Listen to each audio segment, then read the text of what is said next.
Hi అండి. ఈరోజు మనం జామకాయ జ్యూస్ చేసుకుందాం. జామకాయతో జ్యూస్ ఏంటనుకుంటారా? జామకాయతో చాలా రకాలు చేసుకోవచ్చండి. నేను రెడ్ జామకాయతో తీసుకున్నాను.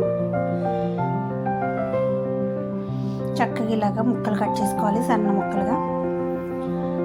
అందరూ అన్ని జ్యూసుల్లో వేసినట్టు ఇందులో పాలు వేయకూడదు. కొంచెం సాల్ట్ వేసుకొని షుగర్ వేసుకోవాలండి.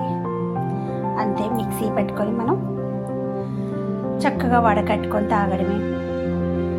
చాలా సింపుల్ కానీ హెల్దీ. బాగా జామకాయతో చాలా వెరైటీస్ చేసుకోవచ్చు అని చెప్పాను కదా.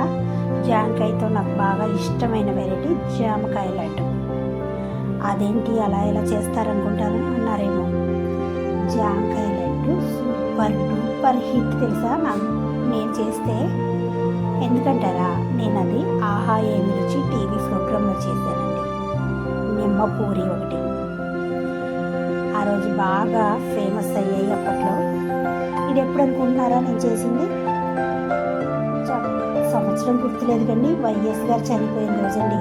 ఆ రోజు మేము విజయవాడలో జెల్లీ టీవీ వాళ్ళ ప్రోగ్రాం నిర్వహిస్తే దానికి అటెండ్ అయ్యి అందులో పాస్ అయ్యి అక్కడ దాకా ప్రోగ్రామ్ చేసి టీవీలో వచ్చేదాకా అన్నిట్లోనూ సెలెక్ట్ అయ్యాము.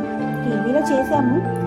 అది మేబీ అక్టోబర్ 2 సెప్టెంబర్ 2 ఐడియా లేదు కానీ అప్పుడు చేసాము. కానీ కరెక్ట్గా 1 మంత్కి అది టీవీలో రిలీజ్ అయింది.